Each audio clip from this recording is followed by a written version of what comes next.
pada ketika ini, jumlah hutang dunia adalah 253 trilion US dollar. Itu adalah satu jumlah yang sangat besar, di mana jumlah ekonomi sebenar dunia hanyalah pada 83 trilion. So 3 kali ganda jumlah hutang daripada nilai ekonomi yang sebenar. Itu adalah permasalahan yang sedang berlaku akibat daripada sistem financial ekonomi yang berasaskan interest atau riba. Pertama sekali, jika kita ingin membeli sesuatu, bagaimana untuk membeli kereta, rumah, kita akan membuat loan di bank. Tetapi dan kita akan bayar dengan kadar bulanan, dan kadar bulanan ini termasuk dengan nilai interest. Tetapi kita tidak boleh samakan aspek ini untuk pinjaman yang dibuat oleh sebuah negara. Kerana untuk negara, kita akan lihat dia dari aspek ataupun lebih dikenali sebagai sovereign debt. Untuk negara-negara yang maju seperti Kanada, Singapura dan Poland, apabila mereka menerbitkan hutang, dia dianggap selamat kerana mereka mempunyai duit, dan juga jika mereka gagal untuk membayar, mereka boleh menaikkan tax dan boleh print more money to pay the debt. Untuk negara-negara yang diistilah sebagai developing country, agak sukar untuk mereka kerana apabila mereka mengeluarkan debt,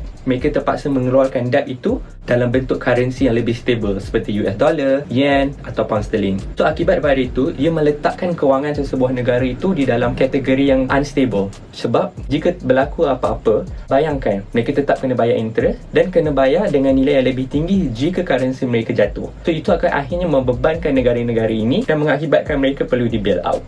Dalam sejarah global crisis, terdapat 3 kali wave yang pernah berlaku, di mana yang pertama berlaku sekitar tahun 1970 sehingga 1979, di mana kebanyakan negara-negara di Latin America meminjam duit kerana negara mereka sedang membangun. Akibat pembangunan yang rapid dan peminjam membuat pinjaman yang tinggi juga, mereka tidak dapat mengawal, dan maka sekitar tahun 1982, total hutang di Latin America hampir 350 bilion, dan akibat daripada kadar inflasi yang tinggi, mereka terpaksa menaikkan interest rate, dan waktu yang sama harga minyak turun dan dunia pada ketika itu di bawah recession. Akibat daripada krisis-krisis ini, negara-negara di Latin America terpaksa devaluate mereka punya currency terhadap US dollar sehingga 40%. Ini adalah sesuatu yang sangat bahaya dan mengakibatkan krisis yang lebih besar dan memerlukan mereka meminjam lebih lagi.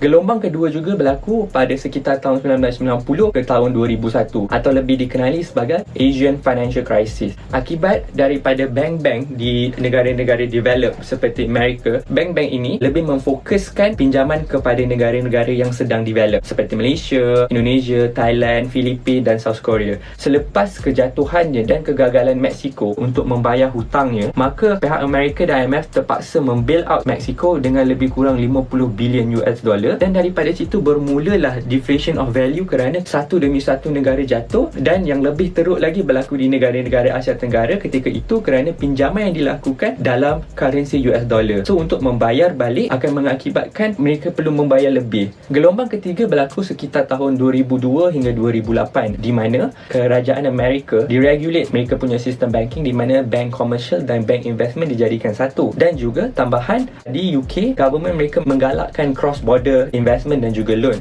Akibat pada ini terciptalah mega bank seperti Citibank dan bank-bank international yang lain.